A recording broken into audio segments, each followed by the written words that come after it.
this sounds crazy, guys, but this is just the reality of it. And if you don't feel comfortable about sex, blah blah blah, like, don't watch this. Do not watch this.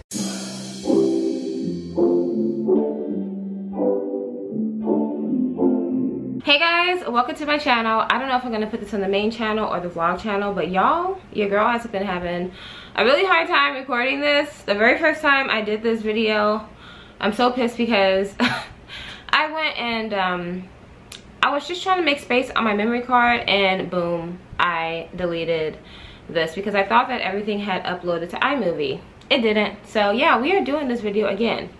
Okay, so basically this is just talking about my trip to Illinois. Y'all, I'm gonna give y'all all the tea, everything that happened, all about the booze, like a little bit of wholeness, you know, just having fun in my 20s, I guess you would just call this. I don't know what I'm doing. But it's mainly because I get so many messages, like, still, like, when you come back to YouTube, but people are saying, like, why did you move to Illinois? Is it because Babe's from Illinois? And I'm like, what? Like, I'm not gonna meet a dude. I know you guys think I'm crazy. I am a little bit, but I'm not gonna meet a dude then after 3 weeks. But I probably would, honestly. And be like, okay, I'm moving in with you. Like, I'm not gonna do that. I promise y'all, y'all can trust me, I'm not gonna do that. So, no, that is not what happened. I was actually out there for a job, and I thought that I explained that to everybody. I thought that I explained it, but I guess not. A lot of people didn't get the memo.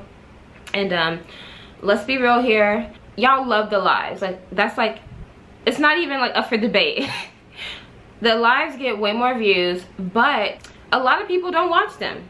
So a lot of people have no idea what's going on in my life. They even see the same background than the other videos, and they're still asking me, did I move? Like, the same everything. So I just made this video to clear everything up and just talk about everything that happened. Now, the very first time I recorded this video was like 2 weeks ago.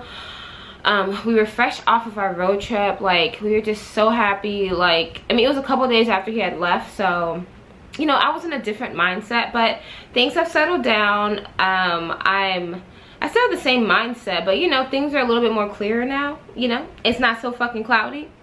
So this one is not going to be all sunshine and roses like the very first video I made, you know. Well, the very first video wasn't sunshine and roses. I think I was just so happy and giddy about just like the way I was feeling, and I still feel so good that, like, but yeah, I'll explain all that in a video, and I have a better way of explaining it anyway now that time has passed, okay? All right, so basically, if you guys don't know, I lost my job in March, mid-March, and about a week later, I put my 30 days to move out, like on a 20-something, 22nd or something like that, I don't know. And I gave them my 30-day notice because I was like, you know what, like, I'm moving, I'm done with this, like, there's nothing else out here for me. My job is done.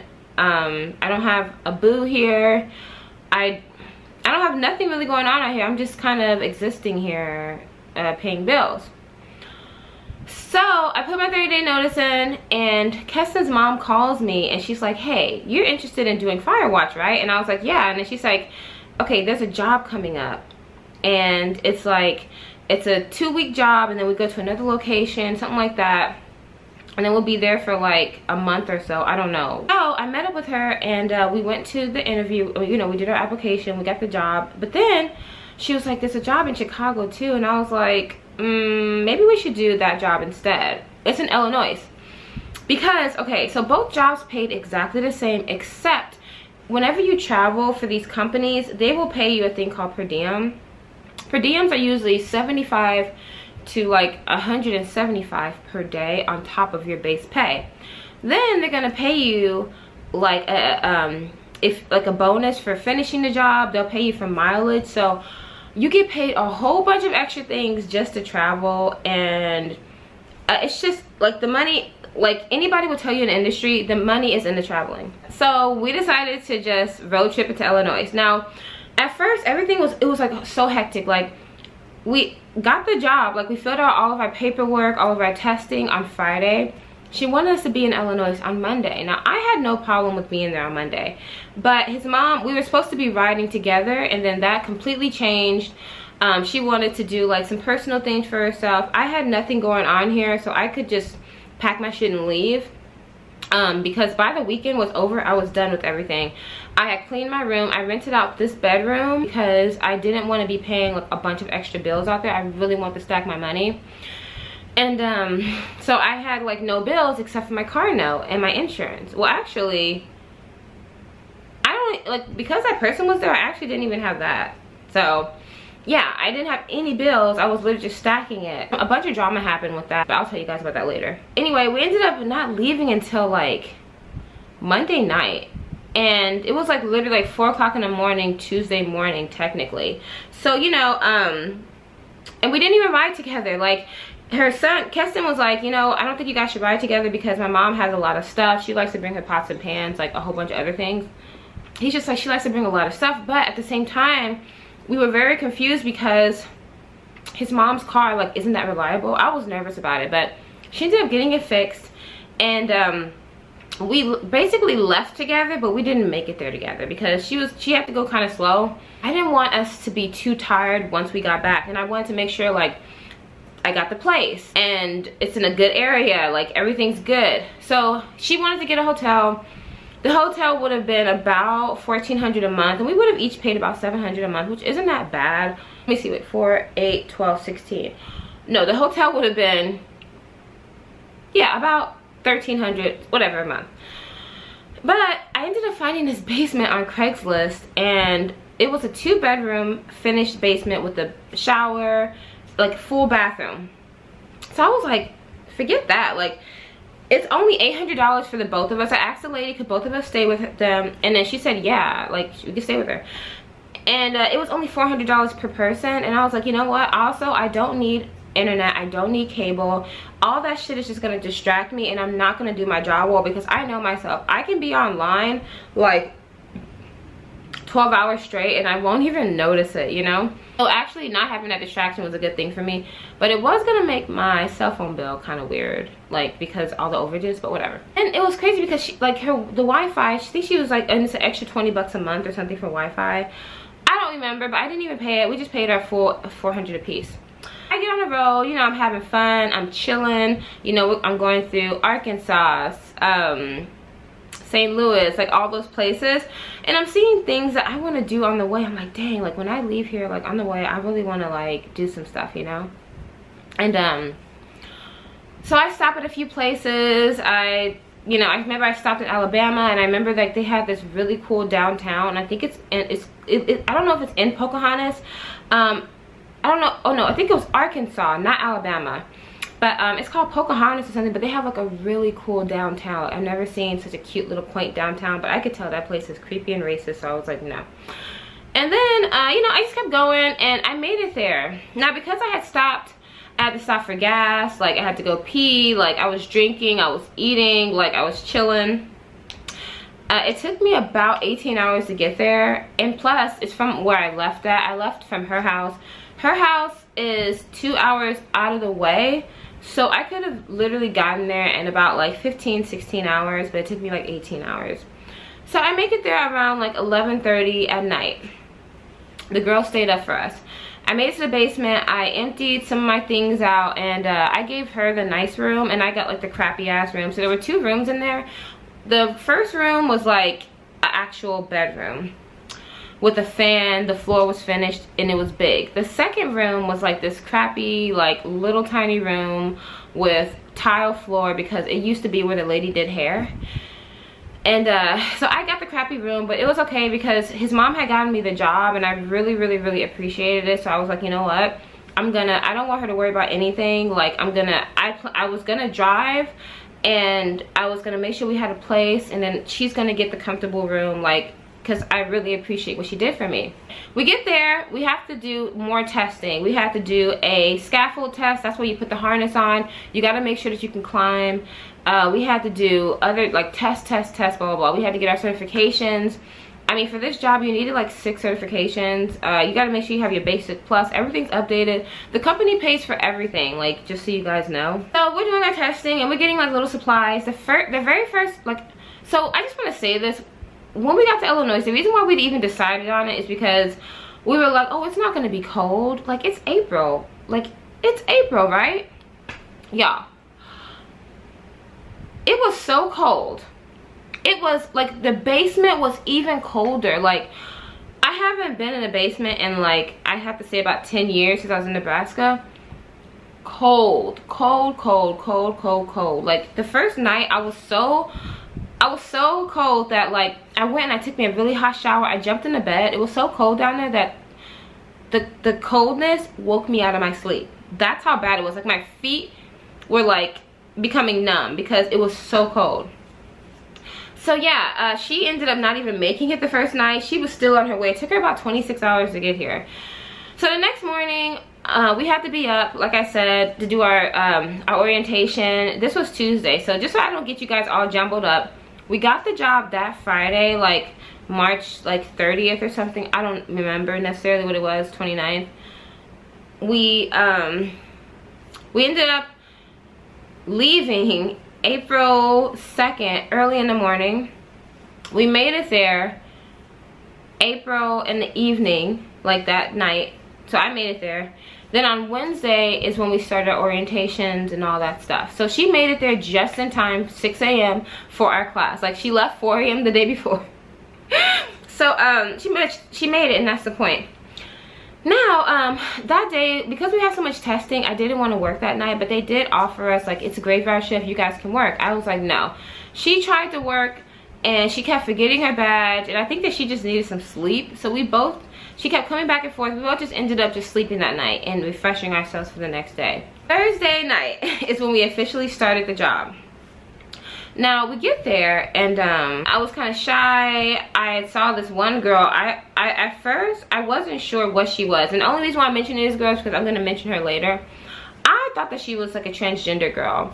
I had just never seen a girl that looked like that before, and other people who saw her, they thought she was like trans too. They didn't know if she was.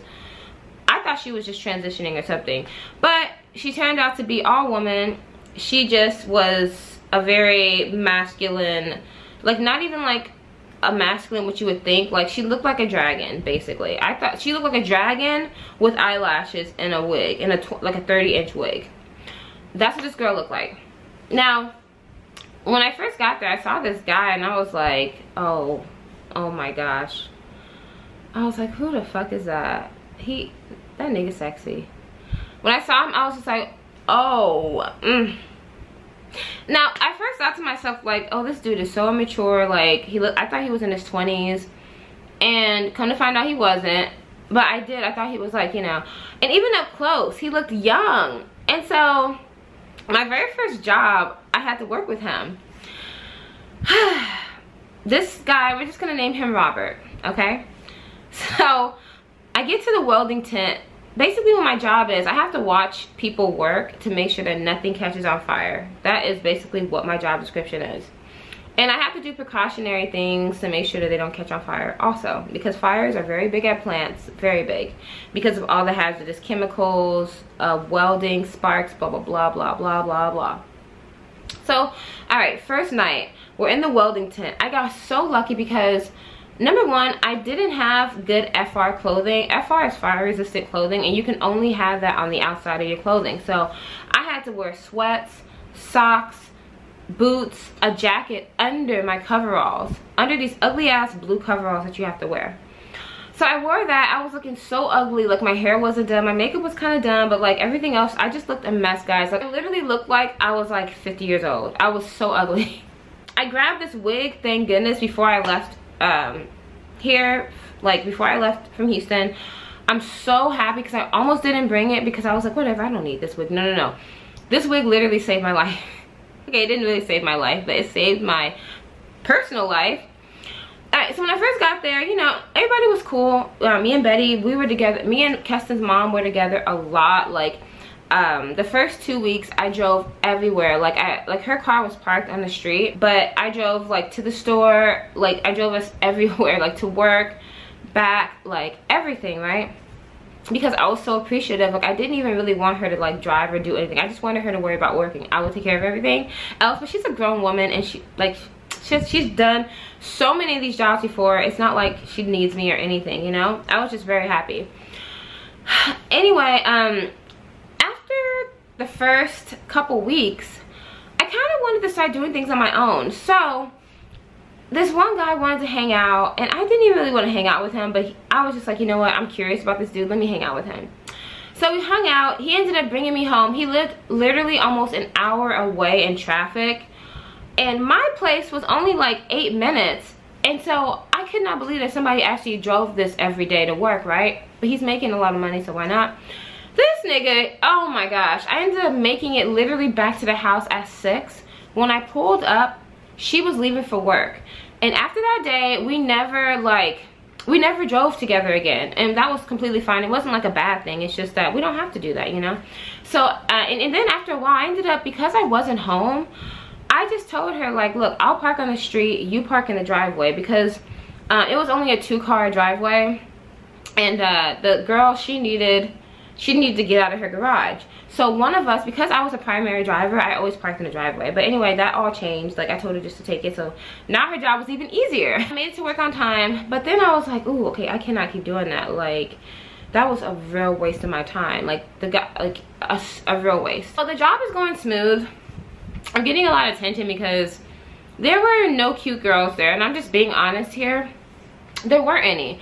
So literally every day, like, I would go out to breakfast. I had my group of like friends that I was cool with, but they were just guys who I would always talk to and just, you know, whatever. And but yeah, it was getting to the point where like I wasn't even spending any money. I'm not even trying to brag or anything, but you know, these are guys who have a lot of money and they just want to hang out, and these are men. Like, you guys know how it goes. You're a girl, whatever. I never really had to pay for any food or anything, and then I was never ever home. Now, I spent a couple, like, I would spend some nights home, but there was nobody that I really hung out with was anybody that I was just really interested in. I had my sights set on these 2 guys, but the 2 guys were not really giving me the time of day, so I was just like, fuck, like, okay, I just have to, you know, kind of settle for these dudes. So I was like, you know what, like, because let me tell you guys something. At this job, it was 90% Spanish, 5% white, 5% black. Like, there was no other. Well, actually there was like, and then there was like 0.5% Indian. Okay, and other, let's just say that.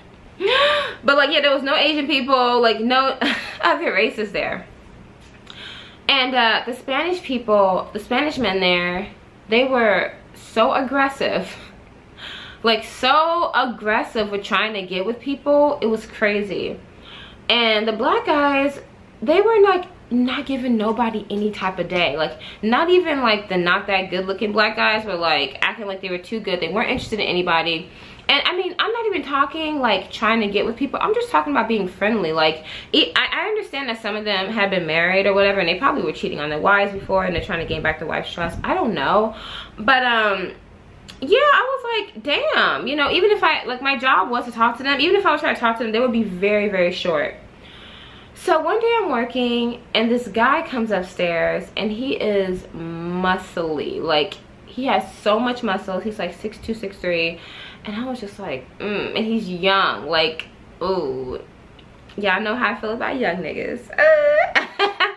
No, I'm playing, but he was young. He was like 25, and I saw him, and I was just so happy. I remember being so happy because I was like, oh, thank God, like, finally a breath of fresh air. Because everybody is like older Spanish men, and this guy is just like this young chocolate. And he probably looked better because I was so like D-deprived. I mean, I had been going on breakfast, like dates and stuff, but nothing that I cared about. Like, nothing. Like, literally I would go out with guys and I would be like, okay, whatever, I'm not gonna hang out with you again. It was great. So when I saw him, like, I actually put forth effort. When his dumbass first saw me, he was like making jokes. So I was like, oh my gosh, this nigga's immature. Okay, great. Anyway, me and him, we kind of like flirted and like played around, but I wasn't sure what was going on with him. He wasn't trying to ask me for my number. He wasn't trying to get with me. That was fine with me. You don't have to try to get with me when you first talk to me. I just want to know if you're interested so that I can know how to go about things. Because if you're not interested, that's completely fine. Like, I won't try to push my luck. I won't mess with you. If you have a girlfriend, I won't mess with you either. So that was my whole thing. But so one day I finally, like, with this dude, I tried to get his number. I basically asked him, like, I made the offer, like, oh, we should go to like get burritos or something sometimes. And he was like, yeah, let's do that. And we never exchanged numbers. So I was like, okay, he's not interested. Like, I took that as that. Like, it doesn't take much for me to just back off. Because he wasn't coming on. And I like that. Like, I like that. Whenever I have to go to a guy, I love that. Like, if he's not coming on strong, we're all good. As long as he doesn't blow me off. Because then it's like, okay, cool. You know, you're not interested. Let me just back off. Anyway, a couple more work days went like that, Every time they put me with him, I was very happy because he was so much fun. All the other guys were just boring, dry. Like, a lot of them didn't have, like, very good English. And the younger Spanish guys, they were all just kind of, like, immature. Then, I started kind of having issues with this girl at work. So, there was this girl. This is the girl who I thought was a man. Originally. I remember I was looking at her so hard because I was really trying to figure out, like, what's going on with her, you know? So this girl, she was basically a hood rat of, like, the hood Radisson. Like, she was the head rat in charge over there.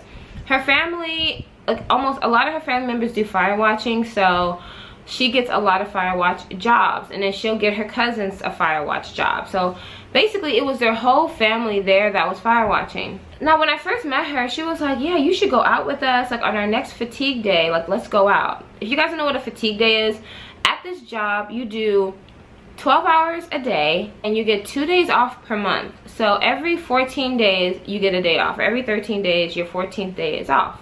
So she was like, let's go out on our fatigue day. Now I was kind of nervous about going out with her because look, I could already tell that, like, she's not my cup of tea.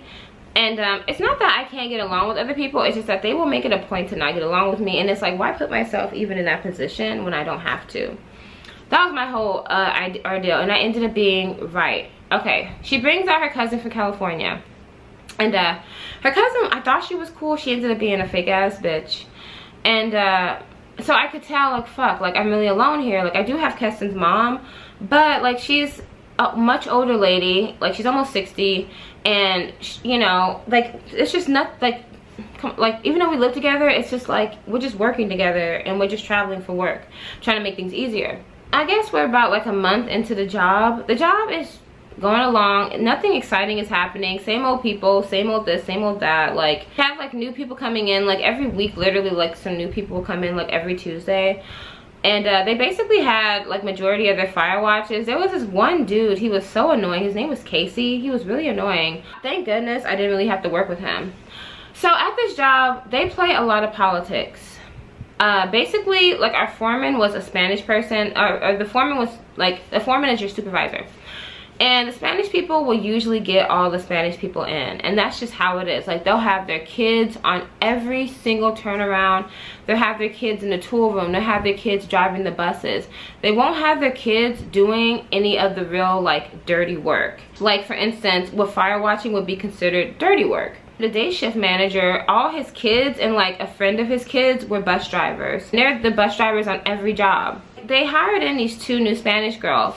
Now I was happy because it was cool because there were like girly girls there. Like, I was the only like young attractive girl, and I'm only saying that because I did not like the other young girls there. I did not like them. And so when they came, it was cool. But then this other girl came. She was like a big girl, right? And like, the guys were not interested in her like up front, but behind closed door they were kind of interested in her. They just wanted to fuck something. I got here, I was excited, but then I got to know them and I was like, oh, these girls are kind of like, I'm bored, and these girls have like nothing going on, like whatever. Finally, I was just like, you know what? I'm gonna try to get to know Robert. Okay, at first I kind of kept forgetting his name. And because he has like an older person's name, he has like a very cute name. It's cute. And I was like, you know what, fuck it, I gotta go after this dude. I finally went, and he was working with me, but he was working on a different level. He was hole watching for another company. So I was like, fuck, I'm going up there. I climbed the stairs and I just started talking to him because I just wanted to know what was up with him. Like, I wanted to get to know him.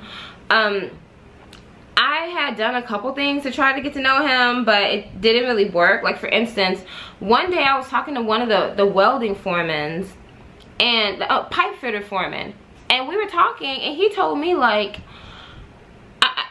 basically we would all talk about who we thought was cute, who we were having sex with, like me and the 2 other guys, right? And one of them was our supervisor. for the job, but our supervisor for the job was telling everybody who he was fucking, okay? He was showing pictures. So, one day we were talking and I was like, yeah, I think Robert is so cute, and I think, what's his name is cute, and him. So he was like, those two, he was like, you like old dudes. And I said, what are you talking about? He's like, yeah, he's old. He's like in his 40s. Both of those dudes are. And I was like, oh, are you serious? And I was like, oh, okay. So it kind of made me a little bit embarrassed because I was like, oh, you know. But then I was like, I don't care. Like, he's sexy as fuck. Like, I'm about to get with that. I don't give a damn how old he is. Like, to me, I'm thinking old, like 50, you know, but still, he was older than I thought. So lunchtime came around at midnight and I was like, Ruby, the bigger girl, was like, yo, I need you to see how old he is because they're telling me he's like 42. And she was like, him? No, he's not. And I said, yes, like he told me. So she's like, let me ask. So, you know, we're sitting at lunch and she goes and she's like, Robert, how old are you? And he says, I'm 41. I'll be 42 in like November or something like that. No, was it? No, in October. So we were like, oh my gosh. And so he gonna take out his ID because he's all proud of himself and shit and show everybody. And I was like, oh my god, he was really born in the 70s. Ugh. But I did not care. And then the supervisor was like looking at me all grinning the whole time. It was so funny. But I still have my sights set on him. So let's bring this on back to how we actually really met. The very first night I met him in the welding tent. I got really lucky because it was in the 20s. Like, I was so cold, and like I said earlier, I had to I had to pack on the clothes under my stuff, but I was still freezing. The welding tent had a heater in it, so me and Robert, we would take turns that night. The very first night I started working, they put me with him. We would take turns keeping warm. Like, we would put on our vests, take turns, and he would put my vest on. Like, I was just like, this nigga's sexy. Don't you touch me. Don't touch me, you might get fucked. So fast forward, this is the second time we ever worked together. Now there was this one time where I was breaking people and I went to go break Robert, and I'm thinking, okay, this is my chance. I'm about to get this guy. I really like him. I want to see what he's about. I just want to see what he's about, okay? Because he's so mature acting. I don't know, but he's still older. This boy never comes back from his break. Like, I am waiting for him to come back so that I can talk to him and leave. Anyway, I get to the lunch and he's there. Okay, so back to this. I walk up the stairs, I start talking to him, and we start getting to know each other. And I don't know how like this came across, but like we were just joking. Like, I'm a jokey person, you know, and he's kind of a jokey person, but he kept making like little sexual innuendos, and I was like, I was taking them as like a joke because we all joke about, like at that job everybody jokes about sex, and it doesn't mean that we're gonna end up sleeping with each other. Like, there's so many guys there, you think like we're working around a bunch of men. It's like almost impossible to sleep with everybody who's making a sex joke, right? Okay, so me and him, we started talking. And I guess it came across like I was just like down the fuck like within a few hours. Like, that's I guess how it came across, but it wasn't even like that. Like, I made like one or two, but they was mainly him making the sex jokes. We were just kind of getting to know each other, and I told him I wasn't really looking for anything serious. Like, I'm just like bored, blah blah blah. And he was like, me too. So he was like, well, let me get your number. So we exchanged numbers, and he was like, you want to hang out in the morning? And I was like, you mean after this shift? I was like, I may be too tired. Like, I don't know. I was caught off guard because of how literally he is one of the most reserved guys at work. Like, he doesn't really talk to anybody. He is very friendly, but he doesn't talk to nobody. And he sits behind the lunch tent on his phone playing a video game all day. Like, he never talks to nobody. So when he was like so straightforward and he never talked to me, I was just surprised that he was so willing to just like, he wanted to hang out. So I gave him my number, and we were just like, let's see how this goes. And that next morning, because it was the end of the month, it was like the first, or whatever, or like the last, you know, I had to go get rent in. I found out I couldn't pay my rent online at that time, so they needed a physical money order. I had to spend that next morning driving around trying to find a shared credit union. It was raining, and there were a couple things that I really needed for the house. Because I was like, okay, I'm not going to get off track. I'm not going to let a dude like stop me from doing what I need to go do. I need to take care of business, okay? So by the time I was done with everything, it was like 11. And honestly, in order for me to function at that job, I need at least like 6 hours of sleep. I need to be in bed by 12 to wake up at like 5:30 to give myself 30 minutes to get ready for work. Leave for work by at least like 6:10. Get a decent parking spot. And then get on the bus and be in the lunch tent before 7. So that's why I was just like, fuck, you know? So I called him up and I was like, he was texting me and I wasn't answering because I couldn't answer right then. Finally, I called him and then he didn't answer. So I just headed home. He called me back and I told him, I was like, hey, like, okay, let's hang out tomorrow or in a couple days because today is not a good day. I told him, like, I told him what happened and I was like, and honestly, I really need to get to sleep because I'm tired and I ain't shit at work if I don't get no sleep. So, you know, let's just like kind of reschedule this. He told me, he was like, no, it's cool. He was like, we don't need to do nothing. Like, let's just just come over. Like, let's hang out. So I was like, are you sure? I understand, right, that I'm trying to sleep. Just because I've already been through this, I know how it goes. He was like, yeah. He was like, come on over. Like, I'm tired anyway. He said, I'm tired. I get over there, he seemed like he was really tired, like he opened the door, we go upstairs, and I lay down to sleep. Like I had already taken a quick shower earlier, so I changed my clothes into my little two-piece night set, nothing sexy. If I wanted him, I would've took my clothes off. And I start sleeping, and he rolls over and he says, wow, like you really meant that you came over here to sleep. And I said, yeah, that's what I said over the phone. I don't like wasting nobody's time, like I'm actually really tired. And so he kept trying it with me. He kept trying it and I was like, well, what are you doing? I was like, I'm sleepy. So then he was like, okay, I get it. So he left me alone. But I just didn't like the whole thing. Okay, first of all, I was being nice. He lived 35 minutes away. 35 minutes. He didn't offer me nothing to drink. Like, he wasn't being like cordial. He just wanted to jump on top and have sex.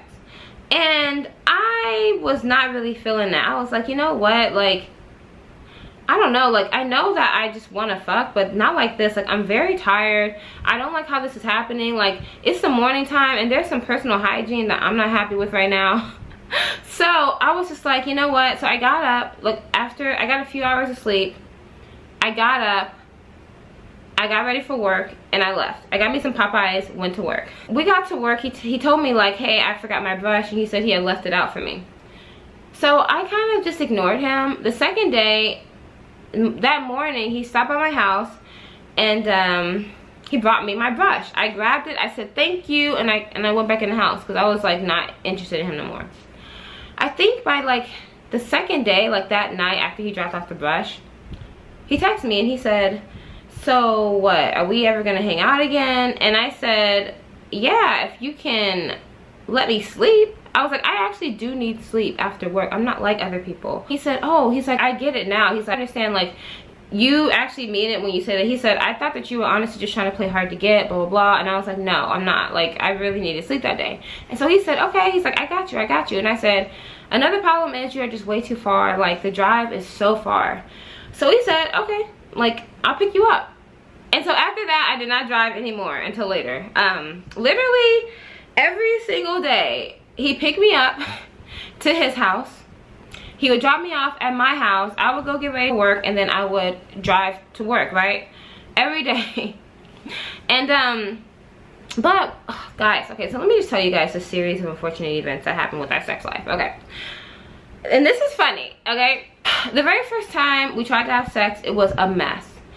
I was so sore because basically they had me working in this place called the utility. The utilities, you have to climb up 10 flights of stairs all the way up to like 150 feet. There's like birds circling in the sky. You gotta use a blowhorn to even say anything. It's so high up in the sky. I had to climb that. I climbed that multiple times a night. Now you guys have to understand, I hadn't worked out in months. I hadn't been stretching for work, and I had been eating so poorly because the guys would literally take me out every single day, and sometimes they would take me out twice a day. Like somebody would go out for breakfast. Sometimes I would meet up with somebody right before lunch, like right before work, and get lunch together and stuff. So I was not eating good, like, whatsoever. Now at first I was kind of eating Betty's food, like we would go in on some food together and then she would cook. But then yeah, after that they would just buy me my food every single day. And so yeah, I was gaining weight, I was not stretching, I was not exercising, nothing, and I was just working and standing in one spot for like 8 hours per night, barely moving. So when we got to work, like, he's active, like, you know, he works out, he has muscle memory, whatever. When we started having sex, I was game. I was like, okay, like, let's do this, you know. Y'all, number one, I was feeling kind of self-conscious. Now, because me and him had started kind of like messing, like playing around and like laughing, kind of building up a kind of a rapport with each other, I started to kind of like him in a way, like, oh, I could hang out with this dude, you know? And whenever that starts to happen, I, for some reason, start feeling self-conscious. Like, if it's a dude who I don't care about, that's how it is. Like, you don't give a fuck about this dude. I don't care about you, so you can see everything. And it's funny because even before we decided to like sleep together, I told him, I was like, yeah, I got stretch marks, I got cellulite, like, you know. He was like, I don't care about none of that. And I was like, you know, this is like the biggest I've ever been in my life. He didn't care about none of that, y'all. We started to have sex and he was being aggressive. He started to put my leg back, and at first it was like, oh, okay, like, this is good, you know. We were like making out and we were, you know, just whatever. And he put my leg back, and after like when I first felt it, it felt like a stretch. I was like, okay, you know, this is normal, like, I just gotta kind of get used to this, you know. He is going in, and y'all, I felt I have never felt a spasm, a cramp. Like, I literally have nightmares about this. It was the tightest feeling I've ever had in my life. Like, I was like, ow, like my leg sprung back, like, on its own. It was so bad. I was like, ow, ow, oh my leg, my leg. So I was like, no, put it down, put it down. He was like, what's wrong, what's wrong? I was like, my leg, like the back of my leg hurts. He's like, okay. He was like, oh, all right, let me try something else. So I was on my back and he opened my legs. Y'all, my inner thighs started cramping up. Like, I immediately had to close them. I was like, oh shit. I was like, I can't do that, I'm sorry. It's like, ow, ow.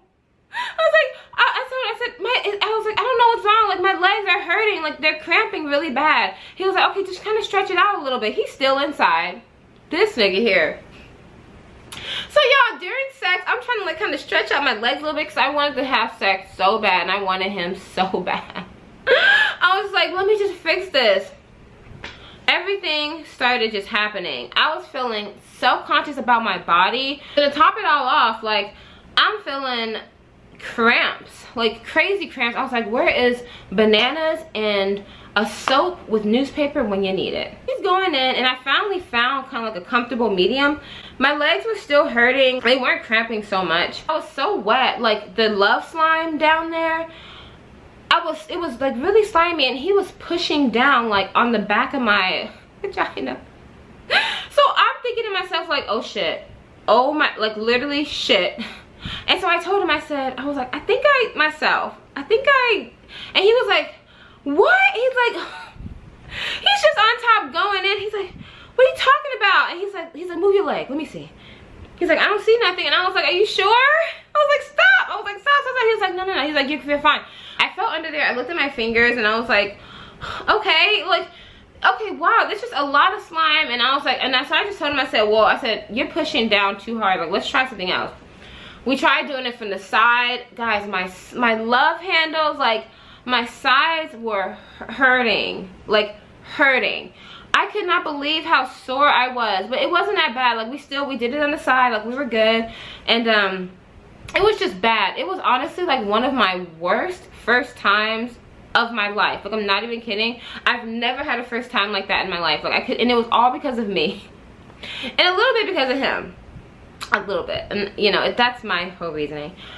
And I'm pretty sure that was probably, like, I mean, I'm pretty sure losing his virginity went more smooth than that. And it was a very memorable first time because it was so bad. Like, we'll never forget that. Okay, the next thing.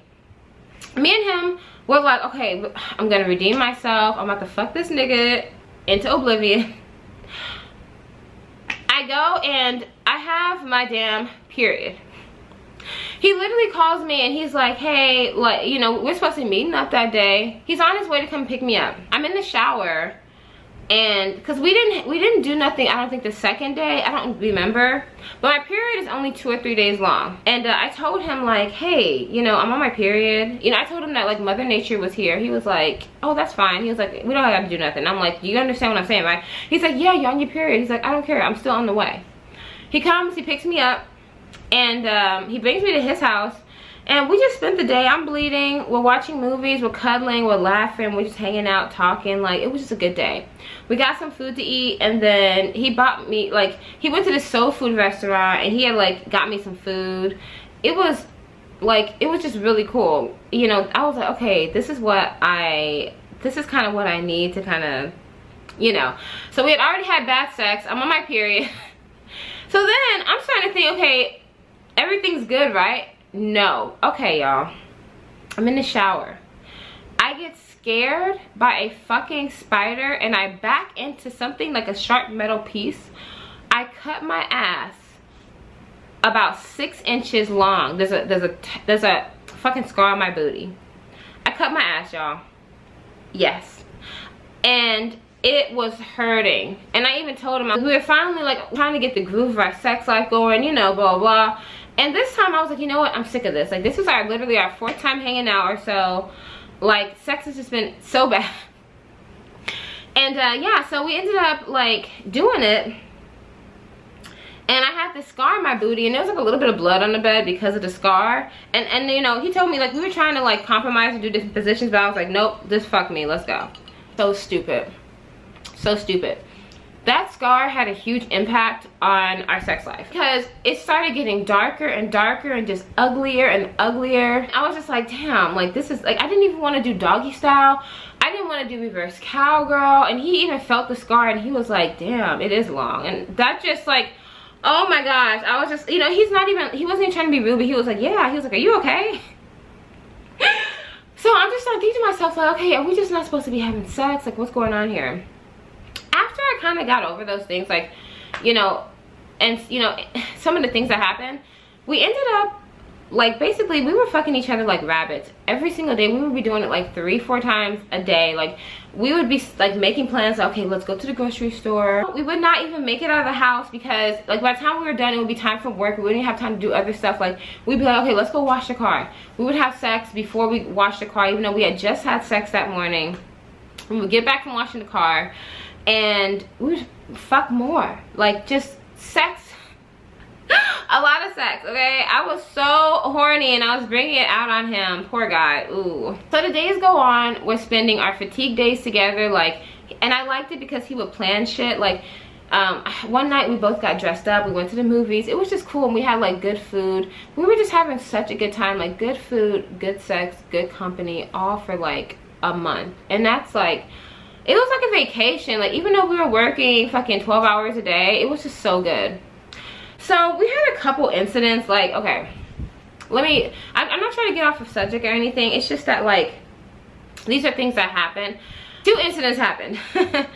Me and the hood rat girl, we had got into it. So this girl, there's a horn that you have to blow, like boop boop. It's really loud, and it lets people know they have to come down. Like, if it's lightning, like, the welders can't be working because sometimes the thunder or the lightning will strike a building and it'll catch on fire and it will blow up. It literally, 2 plants blew up while we were working and people died. So we have to make everybody come down, or if there's too many sparks going, we got to blow the horn. You have to do a horn test a lot of times because the horn will be out of water or moisture or whatever. And you know, you just blow it into your arm and it'll go off or whatever, and it won't make a loud noise. So this particular day, I've done this multiple times. I blew the horn in my arm, but the horn kind of slipped down a little bit and it went off. Everybody made such a fucking big deal out of it, and that kind of pissed me off because there's this guy named Casey at work. He would just blow the horn, the annoying dude. He would just blow the horn for fun, but he was friends with the hood rat chick, so she didn't care. She never said nothing about it. I I did it on accident. And she said, you need to stop blowing that horn so loud up in here. And I said, yeah, I did it on purpose. I did it on accident. So I said, I did it on accident. I was trying to cover it and it didn't work. And so she said, well, your arm don't work. And I was like, what? I said, what'd you say? And she said, nothing. So I walk off, and of course, she goes to her cousin, and she's talking shit. She's like, blah, blah, blah, blah, talking about me. So I went up to her and I said, what did you say? What did you say? Like, we're up in each other's faces at this point. And I'm like, what are you talking about? And I said, so we're going back and forth. I'm like, yeah, and I just said that blah, blah, blah, blah, blah. And you over here talking shit. We're going back and forth, me and her. And, like, here's the thing, guys. Sometimes I take things the wrong way. I thought that when she said, well, your arm don't work, that she was talking about my right arm, because I thought that's what she was saying. Either way, she was being disrespectful, so it really doesn't even matter. But the point of the fact is that, like, I took it the wrong way. Like, you know, so, but we ended up getting into it because she's a bitch. It doesn't even matter. They ended up kind of like, you know, breaking it up. Her cousin broke it up. Her cousin was kind of being disrespectful. She was like, you need to be quiet too. But she was still talking shit. And I'm like, well, tell her to be quiet, you know? And so I was feeling like very weird that day. And Robert came and he was like, listen, he's like, let it go. Let it go. Okay? Like, just don't argue with these girls. You know what they're like. Don't argue with them. And I was feeling, I was like, I told him, I was like, I'm gonna have to fight this girl. I already knew that I was probably gonna put my hands on this girl because I've already dealt with this so many times in my life, and it never results in just talking. It always ends in, I gotta put my hands on you. Always. So he was like, don't say that. He was like, be quiet, just stop. I have to call my manager down, like one of the managers, but then she came over to me because she had talked to her other cousin, and she was like, I didn't know your arm was like that. I didn't know. I would not make fun of somebody because of something like that. I'm not even like that. And I was just like thinking to myself, like, okay, it's nice of you to apologize, but you better not ever make fun of nobody because you look like a fucking dragon with earrings on and lip gloss. Like, you have no room to talk about no fucking body. Like, literally, this is how her lips look. And picture a dragon with big lips like this. Like, they weren't even all that big. They were just like sagging. And she was always sick. Like, this girl took off a whole week of work because she just got sick. Like, something ruptured and stuff. And she was always out of work. I was like, send this bitch home. You know, send her home. She already got her husband, her 2 kids. And she's claiming that she makes like $7,000 a week at the beauty shop. So, bitch, why are you here? I would never leave my children if my business is already thriving. Like, what the fuck? You know, it's always people like that who are bragging about their businesses, their homes, their lives, their blah blah blah, that are over here starting all the mess, acting like they got shit to lose, blah blah. They were being kind of spiteful, but then after me and her talked, everything was like better. I still did not like this girl. I just did not like her because I knew she was fake, but I knew I could just work alongside, but there was no way. Like, keep me away from this girl.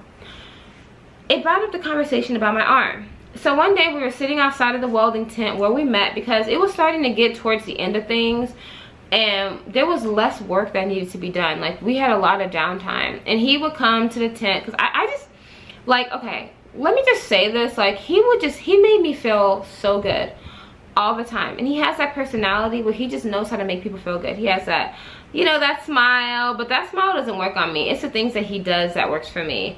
Like, the way that he just talks to me, just everything he does, he is so perfect for me.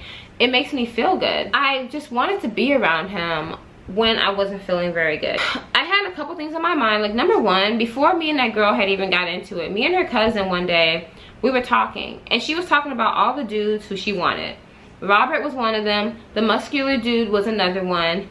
And that was basically it. So she wanted the same dudes that I wanted. Now, I knew that those 2 guys were not really interested in her. I thought that she was nicer, but she wasn't. She's a trash too. But we were just talking, and she had told me something about Robert. So that night, I had 2 things to get off my chest. Number one was that thing she had told me about him, just because she had saw him sending this girl a lot of money, but it ended up being his ex-wife, whatever. Oh yeah, guys, I forgot to mention, if you don't know, He is currently separated. He's been separated for a few years, 2 years or whatever, but they have property, they have assets, they have a bunch of things together, so it's stopping them from getting divorced. And plus they both live in California, and divorce is just a little bit different when you have things together. So yeah, anyway, but yeah, he has sent his ex-wife some money because they have a house together that they don't live in together, but like they still owe on it, so somebody's renting it, blah blah blah. Okay. I asked him, so I just said like, so my arm doesn't bother you? And he was like, what's wrong with your arm? And I explained to him, you know, everything. We talked, and he was like, no. He's like, that doesn't bother me. Can I see? And I was like, you'll see it later. Like, no, you can't see, nigga. So those events happened, and just like a couple other like messy events. Like for instance, when I was leaving work, okay, the dark skinned one, so there was a light skinned one who looked like a dragon, and then there was a dark skinned one, and she was kind of big. Both of them were the hood rat girls. The dark skinned one had a problem with me, and I never did anything to this girl. Like, I was always nice, and I never even talked to her except for that one day. And when we talked, like, we were cool, we were vibing, we were laughing. And then this lady, basically all she did was break people and clean up trailers, and she wouldn't even clean that well. Like, they started having me clean the trailers towards the end, and I would be seeing how she was cleaning, and I was like, what the, you could literally spend like at least a few hours on this. She would spray a little bit, walk around, and she didn't speak very good English either. And her and Robert were like really cool with each other, because at first they were riding together at work because they were living in the same area, but then it was just me and him. Okay, so him and his roommate ended up dragging out, which means that he ended up leaving the job early, and then he went to a different job. So at that point, now we primarily started using my car, and I was basically at his house every single day. Like, we just could not, we just wanted to be together every day. Like, at first we started off, we were trying to act like, you know, oh, you know, but then like towards the end, we started noticing that we wanted to get to know each other. We wanted to hang out with each other and be around each other. And like, it started feeling like the days were literally becoming numbered, because we knew at some point, like, okay, I'm thinking to myself, like, I'm probably never going to talk to this dude again. I'm probably never even going to see him again, you know, most likely. And it's not that, oh, why can't you guys do that? Because it just doesn't always work like that. He has so many things going on at home, and I know that I need to respect myself enough to not even go that way, you know? I'm not a fixer, and I'm not fixing shit. You understand? You know, guys, you guys get what I'm saying, right? Like, and he doesn't want me to. He's a grown man. Like, he wants to do everything on his own. There were so many nights, like, I remember this one night he had took off because he just wanted to be together. Like, he did not feel like going into work, and I was very happy. It's like, we had drove around a little bit, then we went to Applebee's, and we had stuff to drink. He was drinking. Like, we were just having so much fun talking, blah blah blah. And I remember he had like brought up kids, and he was like, maybe you could be the one, you know. He had threw that out there, and I didn't really take the bait, really, because I don't want to say anything to scare people off like I'm some creepy chick, but he's the one who threw it out there, you know. That was the first time he had ever did that. And that was like the first night that we had started talking about anything that could go beyond this. Maybe, okay? You never say never, okay? I don't know. I mean, I say never because I'm realistic, but whatever, he's not. We got home that night, and I just went to bed. And I remember he would always just be looking at me when I was sleeping, and he would always kiss me on my forehead, you know, typical cute shit. And we would just talk, and we wouldn't be talking about anything futuristic. We would just be talking about each other's lives. I just love how he would just make time for me. Like, the way that he would get off of work after working 12 hours, come back to his place. I would usually be there. There were a couple nights when I wasn't there, just because I was like, I don't want to be over here too much. But I would have rather been with him, because my place didn't have Wi-Fi, it didn't have cable, and his places always did.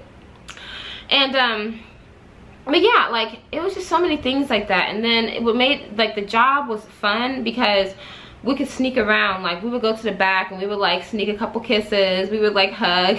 We didn't want people in our business, and everybody at the job was so messy. And plus the hood rat, like, cousins, like, they were just so messy, and they would just start shit, right?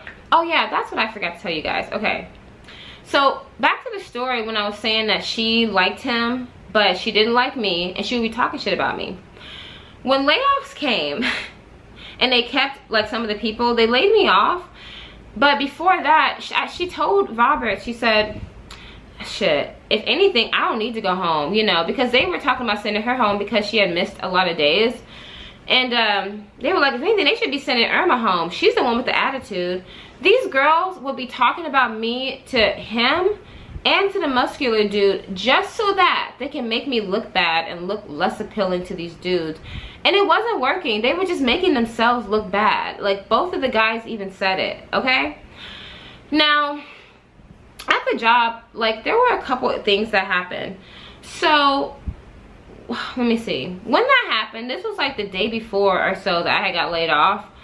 And me and Robert, we had kind of gotten into it a little bit. Like, okay, and the way that he acted kind of showed me a sign of, this probably isn't the guy for me, just because of the way that he acted, okay?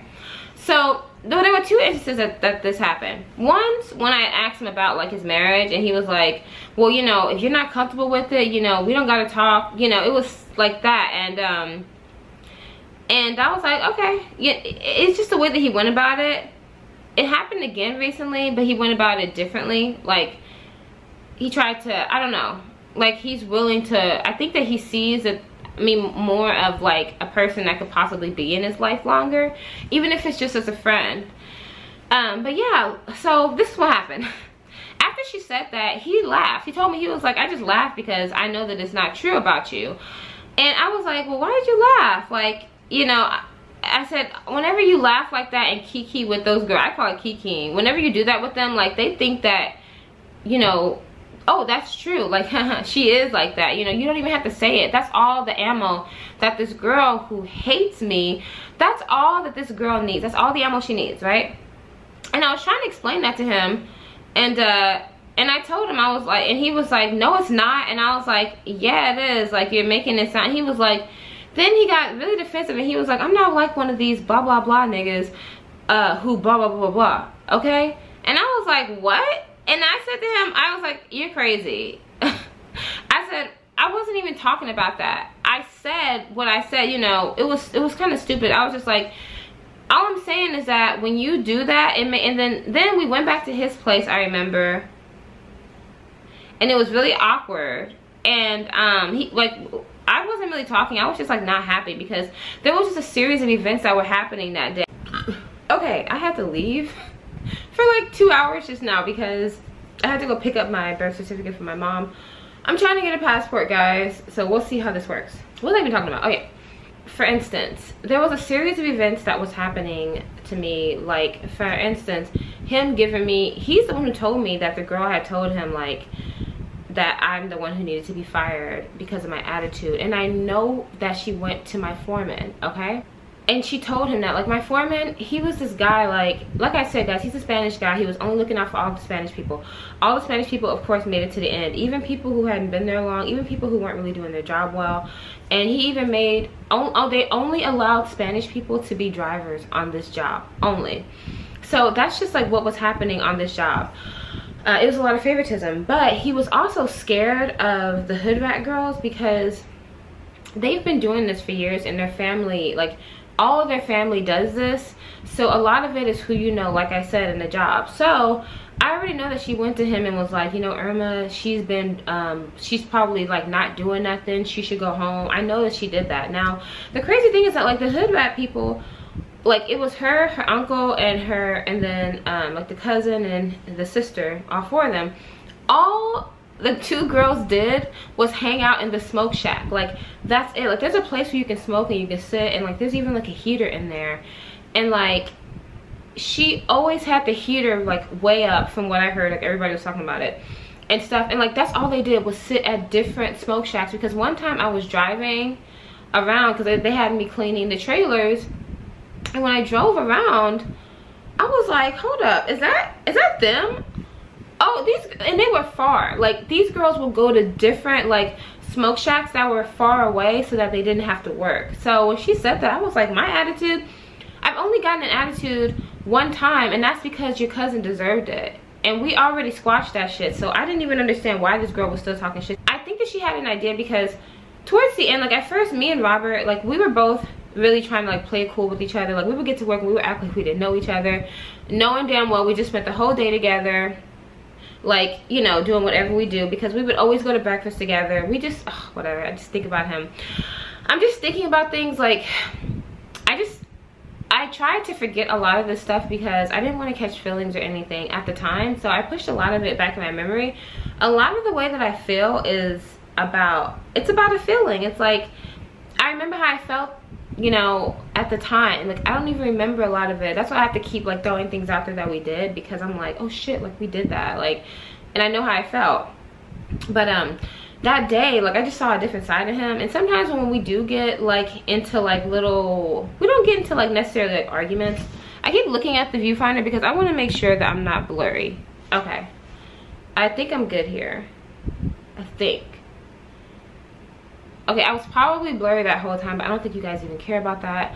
So I know that she did that because she's just a messy ass bitch.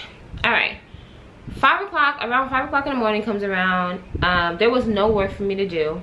He had put me on a job earlier that day, and he gave me my layoff papers. The hood rat girl went home because she wanted to, and then 2 people who got hired on like literally the week before, the last week of work, they got hired on. And yeah, so I was the only one who didn't ask to go home. All of them wanted to go home, and I just thought that was just real fucked up, you know, because there are other people there who don't need to be there, and they are there because of favoritism. So like I said, that morning came around, I told him how I felt, and he got all defensive and like talking about like, you know, I ain't one of those dudes. Well, and I just was like, what do you know, I was just like, whatever, you know.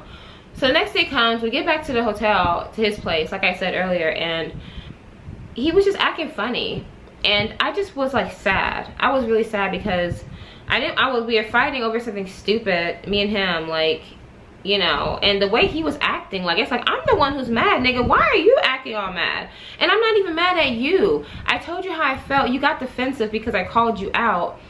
And then, like, I'm upset because I lost my, like, I got laid off early because of some bullshit. Like, I'm just sick of this shit. I literally was targeted the entire time by one of my supervisors. He was texting me all this, like, crap. I'm gonna do this in a separate video about the sexual harassment. But, like, literally I was bothered the entire time of the turnaround, and because I didn't give it up, I have to go home. I'm the first one to go home. Like, literally all the girls who are bitches, who nobody wants, those girls always last the longest. If you are friendly and attractive, like, you're out of there, and it's not fair. It's stupid, you know. So I was just frustrated because of all the politics I have to deal with almost every single job I go on. It wasn't just him, and he made it about him, and I just did not like that. I was just like, okay. So yeah, when we got back to the hotel, we weren't really talking. I had went to sleep. We had woken up, and I just was like, okay, I'm gonna be an adult here. And I went and I talked to him, and I was just like, you know, I told him how I felt and stuff, and he apologized, but his apology didn't mean anything to me because it was like a robot I mean, I know he meant it, but I'm just like, I'm sure you're used to apologizing for stuff you don't even understand that you did. You know, he was just like, yeah, I'm sorry, you know, I understand, like, I made you feel like blah blah blah, and I shouldn't have blah blah blah. And I was just like, okay. But in the back of my head, I'm like, that's just a huge red flag. Like, I'm just so used to dealing with guys who don't know how to deal with women when they're upset. They don't know how to deal with people when they're upset. And it's like, it's not about you. What are you getting mad for? You're mad for what? Like, this isn't about you, you know? I had the choice on whether I was gonna, like, stay or go. Me and him, I don't remember what happened that day, but like, we just, you know, we were back to the way that we were. And he ended up actually having to move rooms because he couldn't stay at his place anymore. So he got a whole new hotel. At first he was gonna get a roommate, but I was there, so he wasn't gonna do that.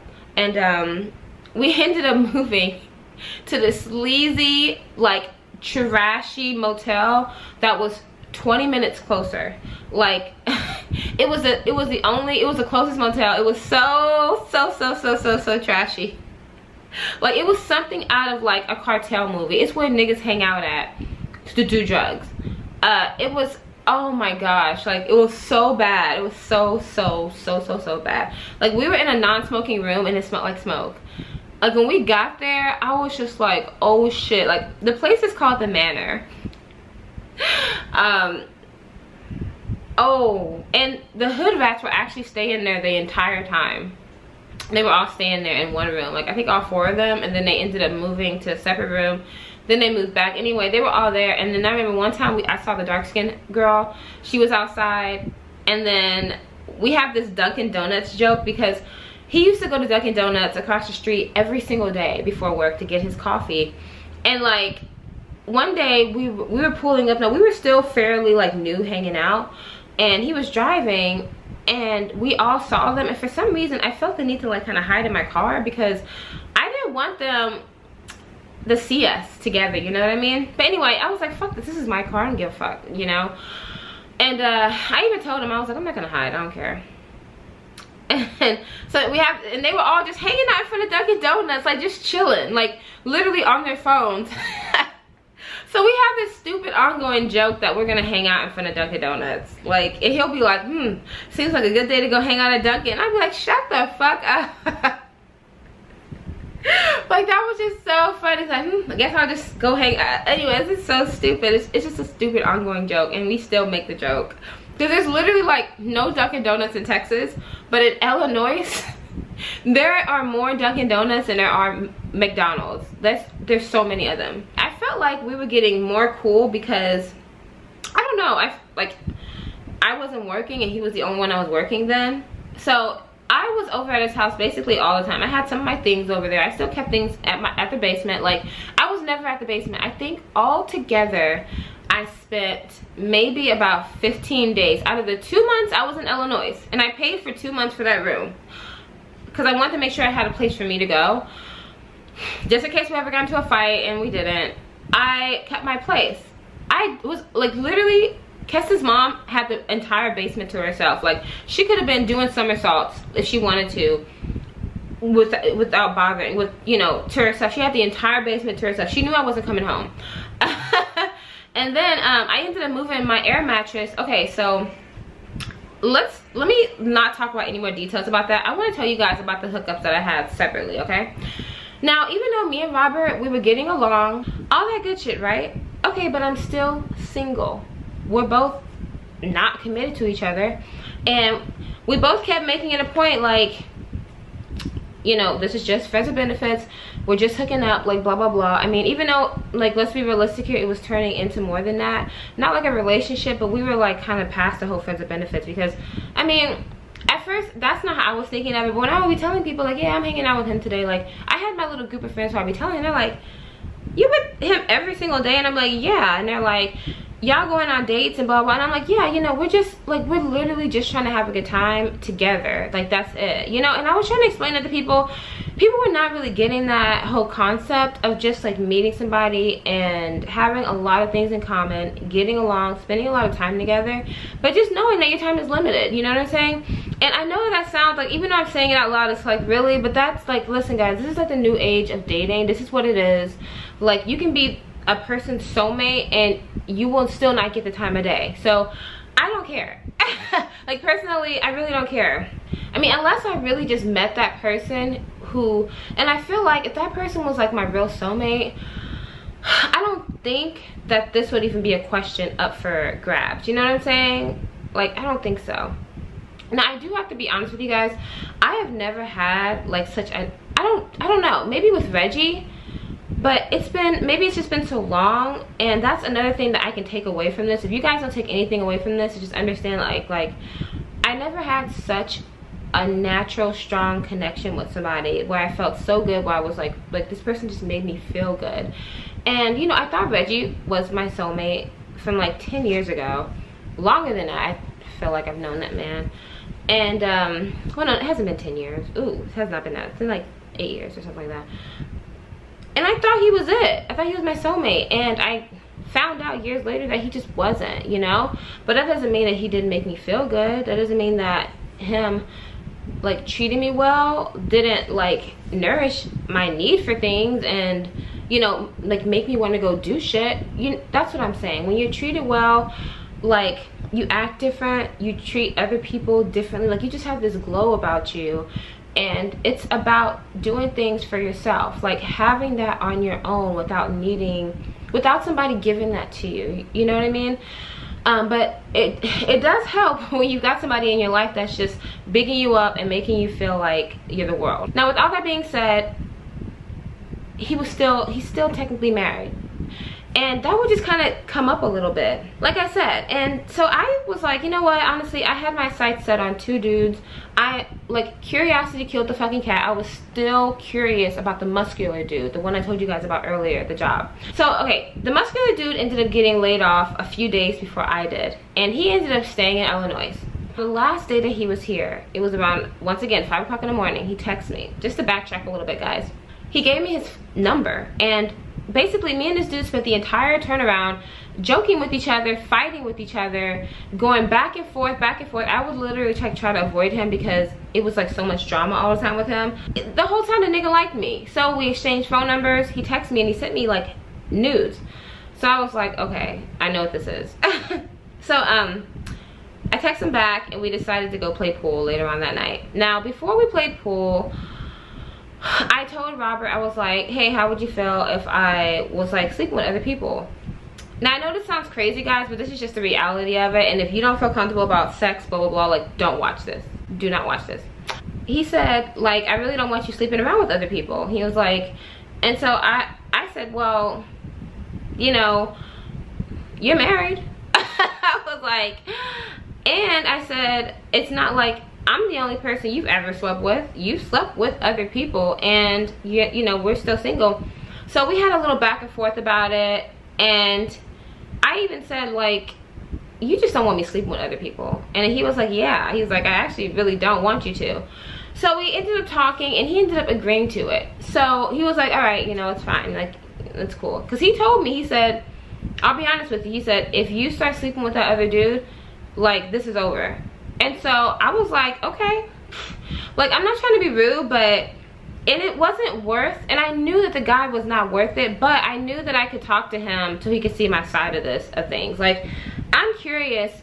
We have already made it a point that this is nothing, you know what I'm saying? So I'm like, why can't I go and be with other people? So yeah, that night I was excited. He was at work.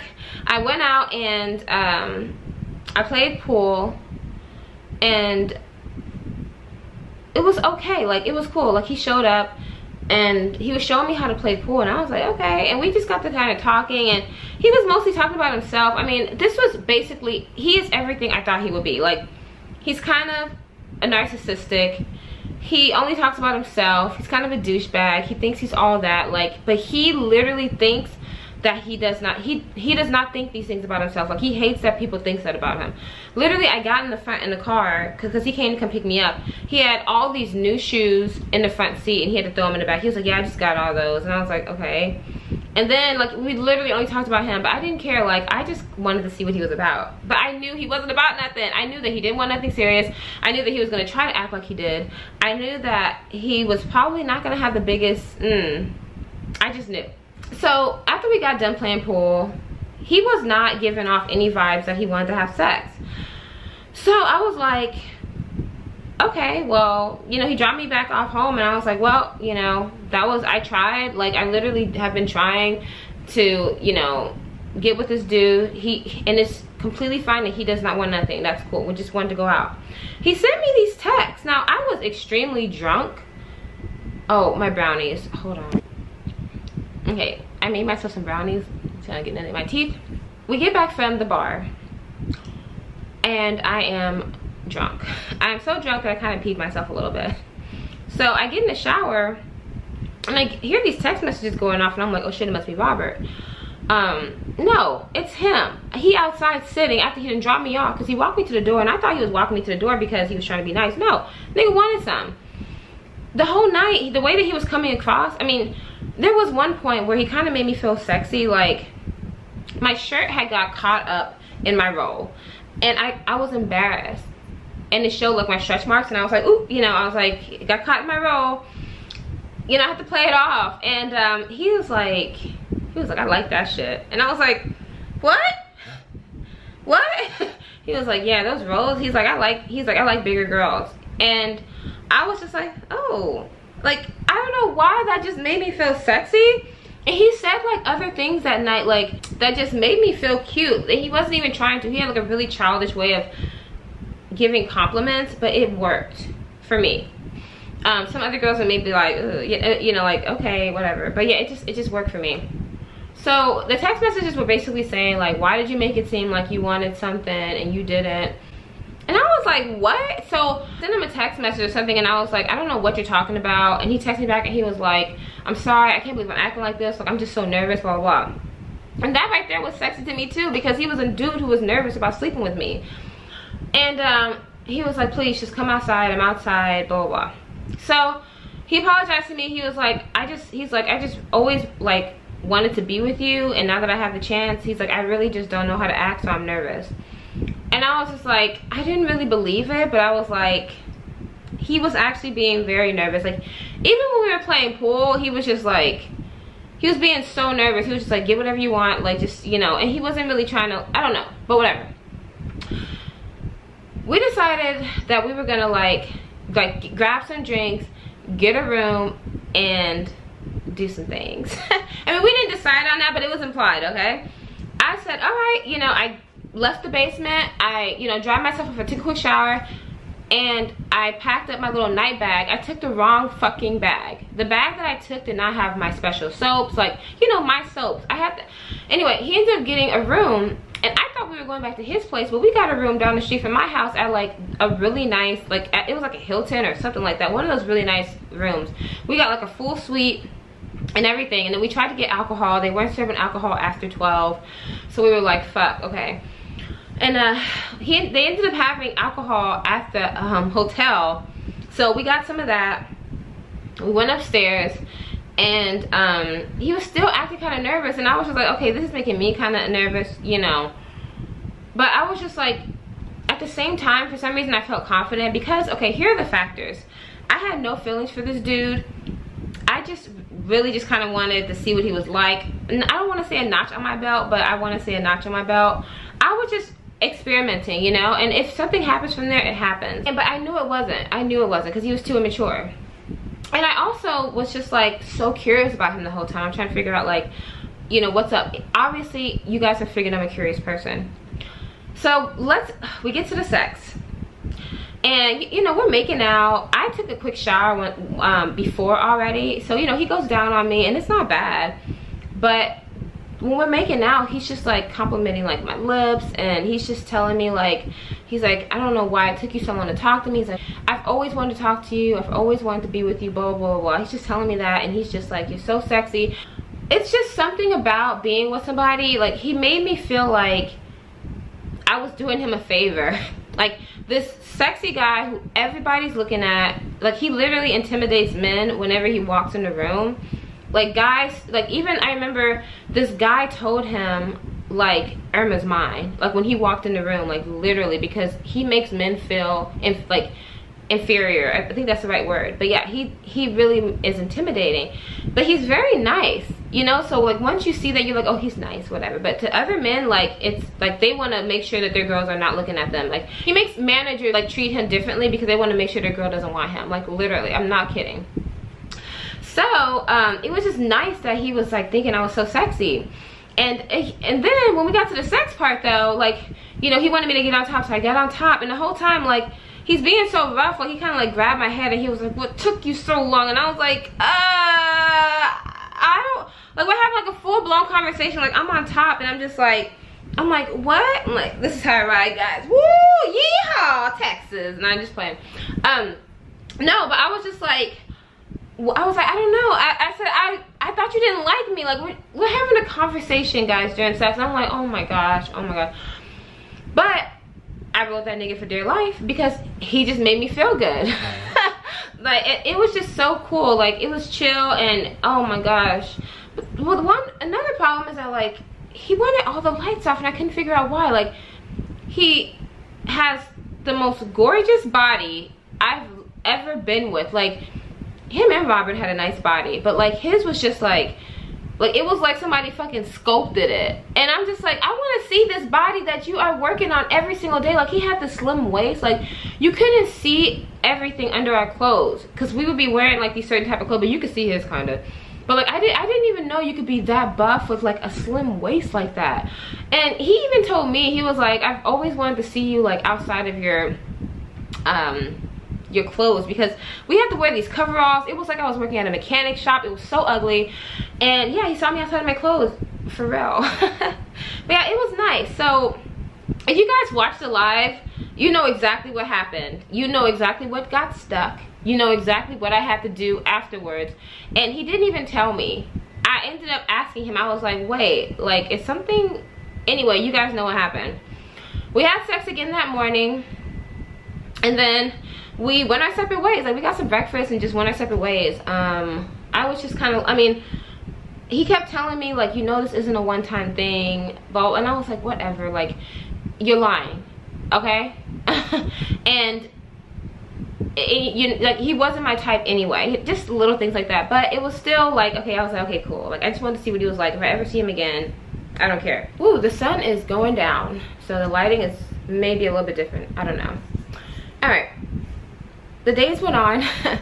That chapter was closed, and I went back to doing my thing with Robert. I do feel a little bit guilty, because Robert did ask me if I had slept with him that night, the guy. And I told Robert that I had slept with the guy early on in the turnaround. So I told him that I did. Like, I fessed up to everybody who I'd messed with. Because there was a supervisor who I just let the supervisor go. And I was just honest. And I know you guys are probably thinking to yourselves, like, you're doing all this sleeping around. He can't take you seriously. Let me tell you guys something. He was never going to take me seriously. Why? Because he is still having fighting matches with his ex-wife. With his technically still wife, because they're just separated. So guys do not leave. Like, that's just a myth.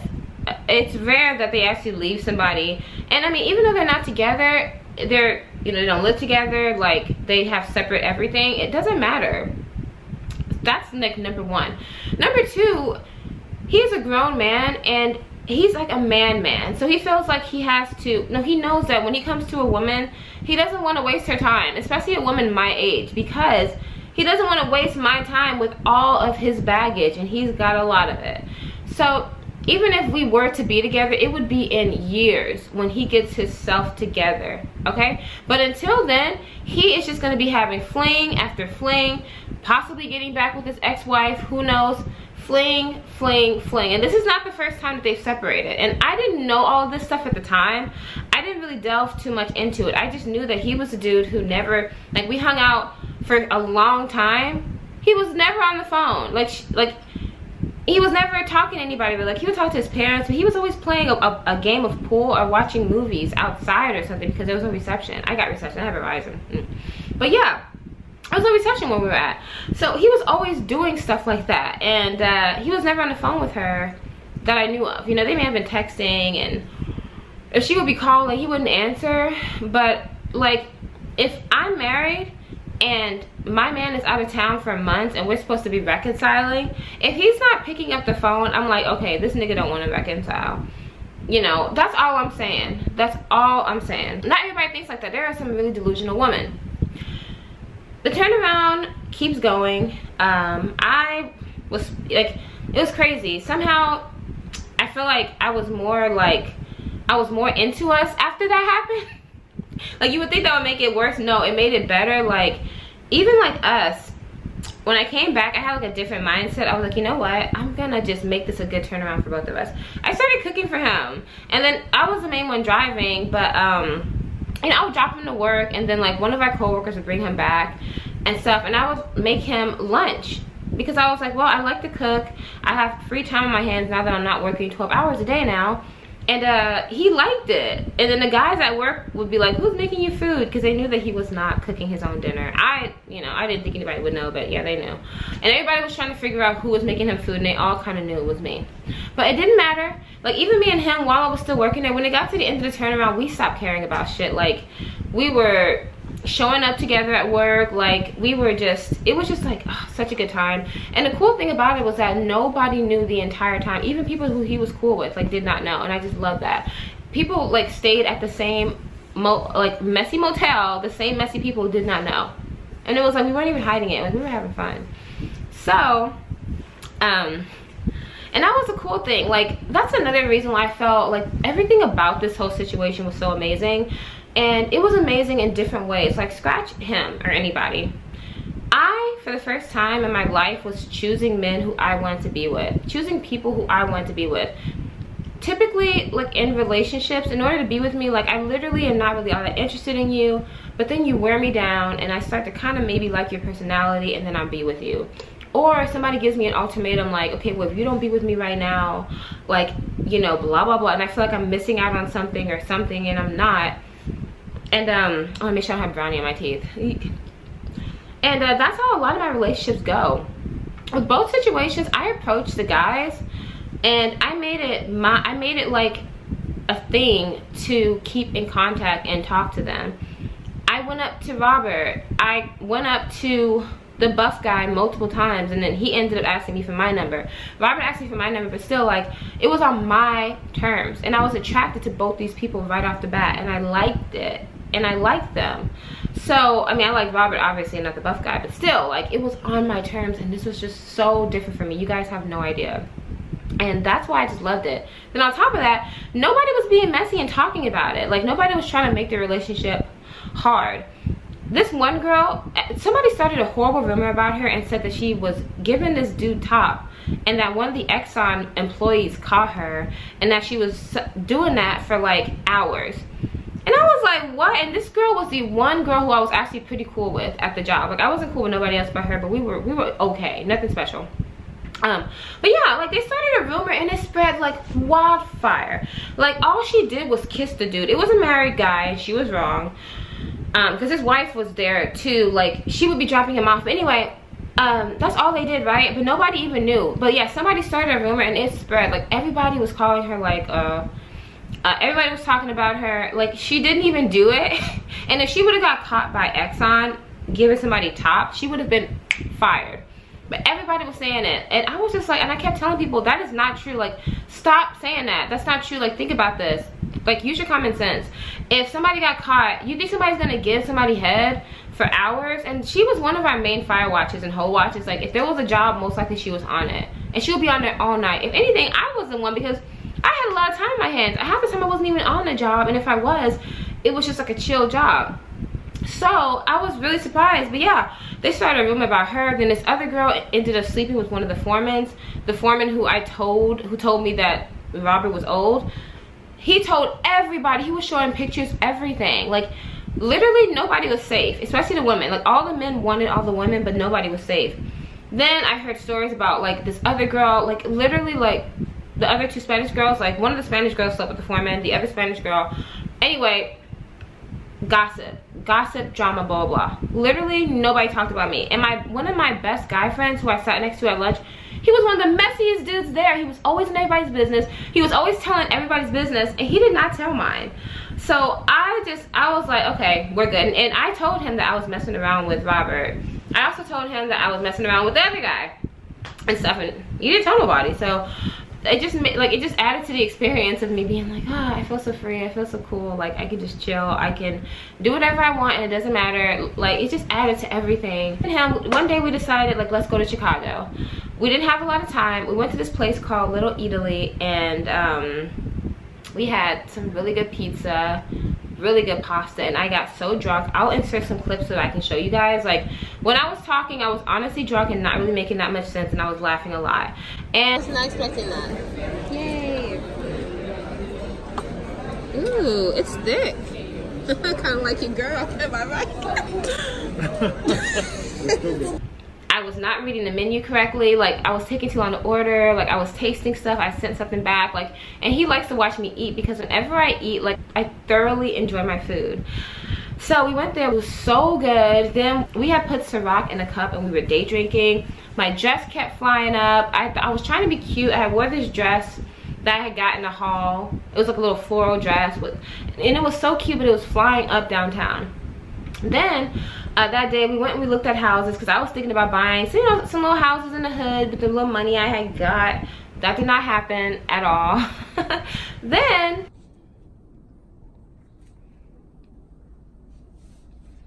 Because we had a reputation here of being mind down and controversy. Pay attention. So as I y'all niggas stop touching each other. Look how he's looking. He's like, I'm so sick of y'all. I can't get a hurt on. What will I do? I will do that. I ain't got nothing down here. Y'all doing all this stuff in front of me. Or make a bracelet. Material this video. After my election, the real work began. Thank you for visiting. When you visit again, I will tell you about my time in office and council wars. See you soon. You gotta close your eyes at least. Come on.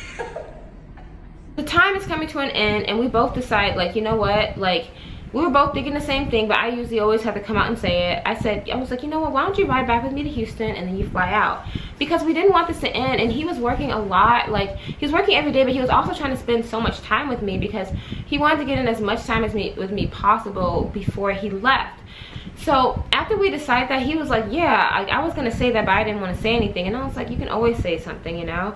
And after that, it was less pressure for us to be just like with each other all the time, like trying to get as much time in. Like, I remember he took off of work one time. He would go into work late. He would get off of work early because, you know, we were just like trying to be together. Like one day we were really hanging out, and he was just too tired and he couldn't cut it at work, so he went home early. So the pressure was off, and we could kind of do our own thing at that point, because so me and Kessa's mom, we had, at first we were gonna leave together. Like, her job ended because she didn't want to go to the alky unit apparently, and she ended up leaving on a Sunday. So I stayed, and on his last day, because he said, like, we need to do Chicago again. The first time we went, we didn't have enough time. Like, we'll rent a room, we'll do something down there. And it sounded like a good time actually, but I just felt like I had a lot of emotions and things kind of going on in my head at the time. I was like, no, like, let's go home. Like, that's why I decided to just road trip it back home instead. And I was kind of nervous about being in the car with him for 20 hours, but he was not nervous at all, so that kind of helped. On his last day, we checked out of his room. We cleared out his room. We went to my basement and like, we cleaned it all out. He fixed up the SUV so that, like, everything fit perfectly. I took a shower, and we were just off. We were on the road, guys, once again.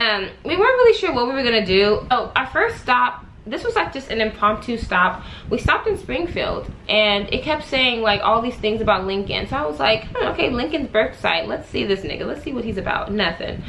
So we went there, and it was cool. Like, it was so hot though. It was crazy because it was cold up until like the day we left. It was cold. We were wearing like sweats and stuff. We had like maybe 2 days of like 70 degrees maybe, but other than that, like, at night it would be like 30-40 degrees. In the daytime it would be like 50.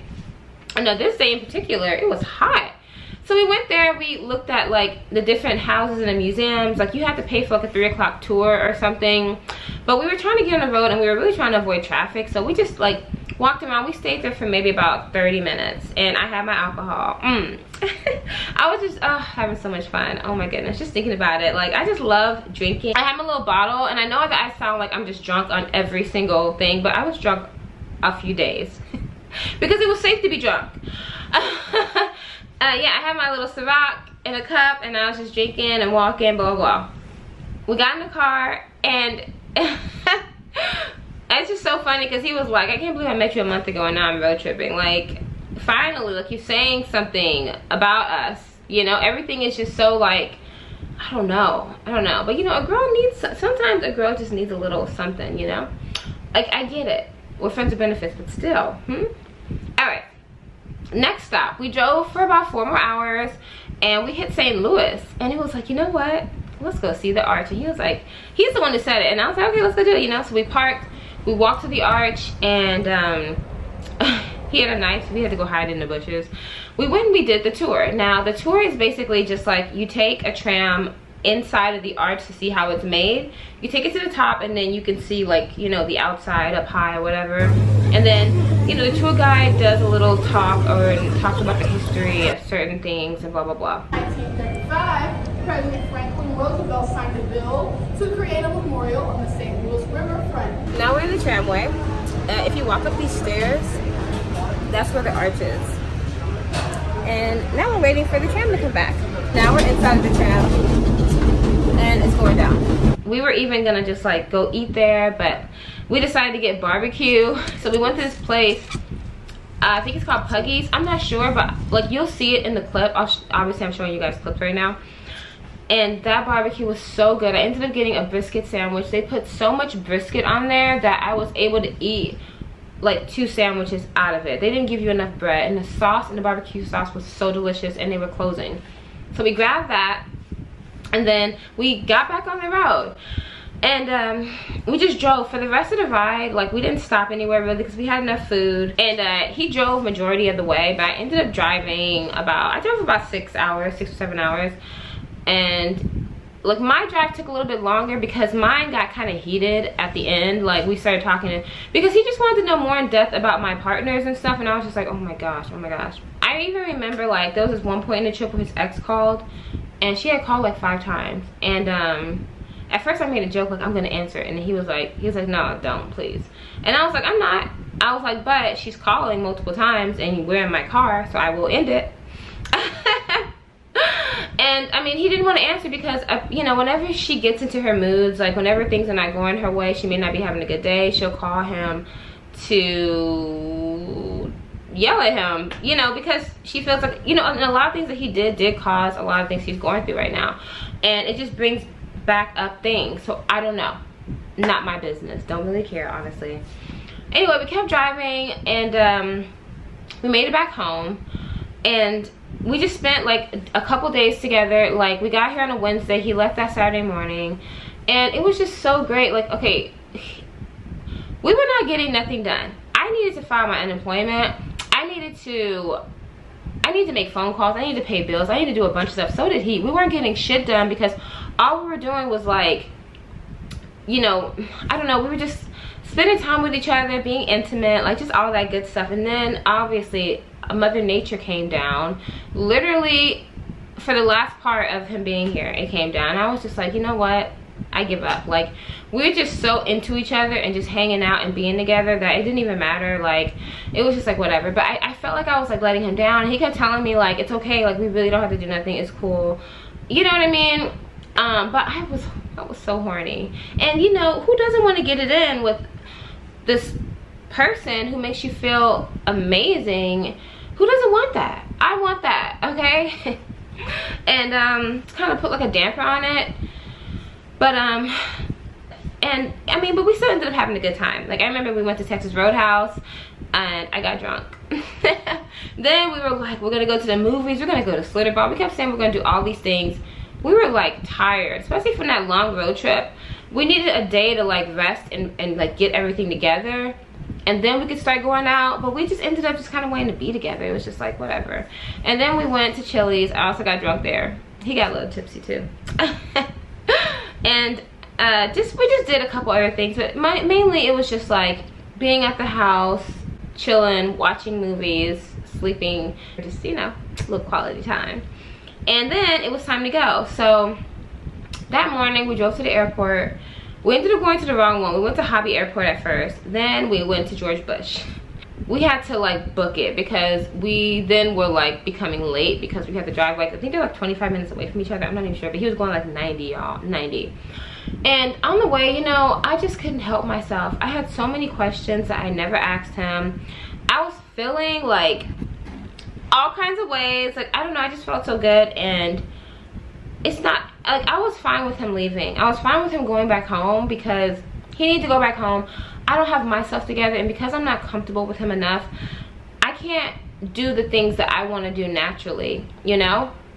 Like, for instance, like I want to like clean up, I want to be on the computer, and I feel like I should be giving him all my attention. I didn't even want to wash dishes because he was here, because I felt like if he's not sleeping, I don't want to be cleaning up because I don't want to take any time away from him. Same with him, like he wasn't taking care of his business because we were together, because we were taking time away from each other, and it was supposed to be just like a vacation. There were just things I need to know because I spent especially a lot of the time not saying things that were on my mind because I felt like I was digging too much into something that was not my business. And it is my business and I deserve to know things, you know? But I understood I understood what we were, but that doesn't help me being curious. Like, I want to know, like, am I your type? Like, would you ever see yourself with me in the future? I was just curious, you know, because it's very hard to have so much in common with somebody, be so attracted to somebody, and be intimate with them, and like spend, like, you know, be just normal with somebody, and not want to know what if, you know, like, you know. And it's not even like I'm like thinking to myself like, dang, I want to be with this man. It wasn't like that. Like, you know, if you're being intimate with somebody, are you gonna, you know, whatever. It's okay to feel like that, even if it is friends with benefits. And on the car ride home, he made a dumb joke, and this basically opened up the whole can of worms. I kind of took the joke a little wrong.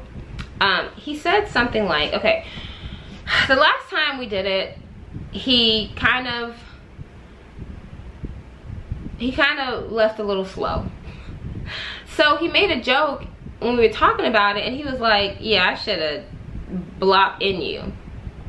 He made a really dumb joke.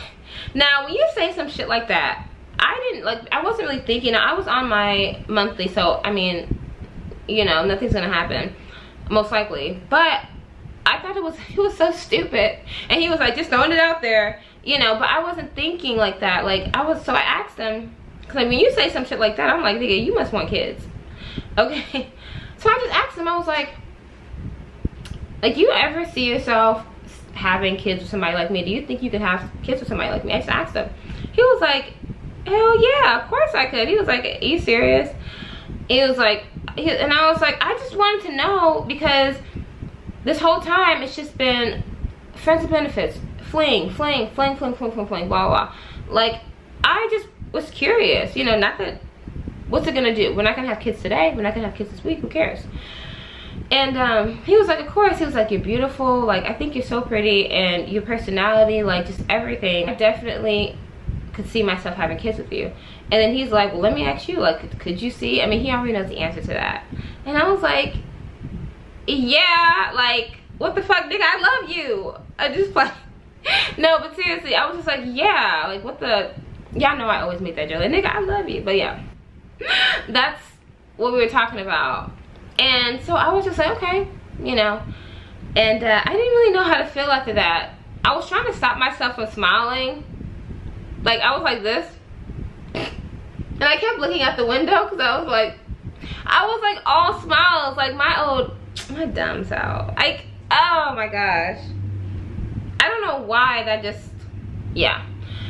Then once we got to like the crunch time, the last, like, literally he was gonna miss his flight, I was like, let me just turn the heat up, let me just ask him. I said, listen, I was like, you know, sometimes when you talk, it kind of makes it seem like I'm just not somebody that you would ever be with, you know? And he was like, what? He was like, what are you talking about? He's like, why are you doing this? And I'm like, I gotta know, you know? And he's like, what are you talking about? Yeah, he's like, I would be with you. He's like, I gotta get my life together. You know, I blah, blah, blah. I blah, blah, blah. And I was like, yeah, I know.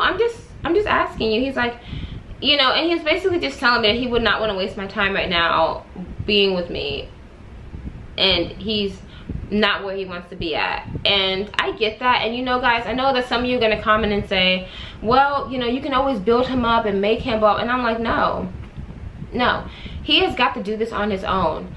He has got to do this on his own, okay?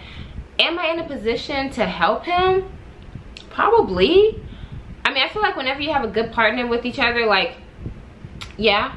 But I'm still getting myself together. You know what I'm saying? Like, he lives in a whole different state, and he's got to do it on his own. I've done this before where I've tried to help, and that always bit me in the ass. So I like vowed that I will never help anybody else, and he's not asking for it, okay? Like I said, he's not even asking for it. Let's get that out the way. He doesn't even want that. Like, he's got his own way of doing things, and that's fine. But I just always feel like it's not like relationships aren't even like that no more. We're like, oh, you know, we get together, we hustle together, we struggle together, and then we reap the benefits later on. It's not like that, you know. People are literally doing shit on their own and then coming together, you know. They want you to have your shit already together going into the relationships. I'm not like that, but I'm starting to become like that. Like, you know what, no, I don't care how much chemistry we have, get your shit together, okay? So yeah, that's why I did not offer. But I am fully, like, I have contacts, I could help him. I've been through a lot of things he's already been through, like some of the things, not everything, just from like family members, myself, like I could help. And he would have a partner, he wouldn't be doing it by himself. But I'm not gonna do that. I'm not, because he's gotta decide on his own. And plus, like, nigga, you still legally married, okay? I just told him how I felt. Like, some of the things he would say made me feel like he would never date me. He told me that was not true at all. Like, he didn't mean it to come off like that, blah, blah. And here's the thing, he never said, like, oh, when I get myself together, we can be together. He never even said anything like that. And somebody who wants to be with you would say that. He just said, I don't have my shit together. You know what I'm saying? And that's it. So he is gonna get himself together and he's gonna be with who he wants to be with. You know what I'm saying? And it's not like I hope I'm still not single by the time he gets himself together, because it's gonna take years. And I'm hoping that hopefully I can find someone, because I think I'm done with friends with benefits. I'm not sure, just because I want to sleep with people who I could see myself having kids with. But it's kind of hard to just forget everything, forget all the chemistry, all the possibilities, just for sex, you know? I would rather hook up with people who I don't really care that much about, who I don't see a future with. But at the same time, because I'm being reckless and having sex, there's a possibility I could have kids with them. So at the same time, it's like, you gotta fuck people you could see a future with. And that's why it brings me to the conclusion that I probably should just stop doing friends with benefits. I drop him off at the airport, and you know, I drive off, and it was not sad. It was just like, we gotta do what we gotta do. Once he lands, you know, he called me and everything, and we've been talking. Like, now we talk like every other day. At first we were talking kind of every day, but then it turned into every other day, and now it's been like consistently like every other day. And that's cool with me. Like, I wasn't even expecting him to be calling me. I mean, this is just a fling, okay? Like, with a fling, you don't need to be like staying together every single day. You don't need to be going out on date nights. You don't need to be calling each other inside jokes, like, you know, just telling each other's like personal. That's not what a fling is, you know what I'm saying? So I wasn't expecting him to keep in touch or anything, like nothing, or even like planning to see each other again, like things like that. Like I didn't expect anything, and you know, it's kind of happening. So yeah, guys, that basically was my trip. There were a couple things, like side notes, that I should tell you guys about. With the job, I ended up making a very good amount of money, but my mom ended up getting sick. She was in the hospital. I had to send a lot of money home. Ugh. I also had to pay bills while I was in there, and I ended up having to pay a little bit more bills than I anticipated, because I had to kick one of my roommates out. He was gonna leave anyway. He ended up, like, his girlfriend stole my TV, so now I have a brand new flat screen because it was his and I took his shit, and I changed the locks and everything. And I paid off one of my student loans. I have 4 different student loans, and now my balance is finally under 12,000, like 12,000-ish, it's 12,000-ish, whatever. And that's amazing, because I started off the summer at 17,000. So I am so proud of myself for paying off consistently this loan and getting my interest way down. I'm actually about to go consolidate this loan and see what I can do about it. But yeah, guys, like, that's basically that was basically my trip.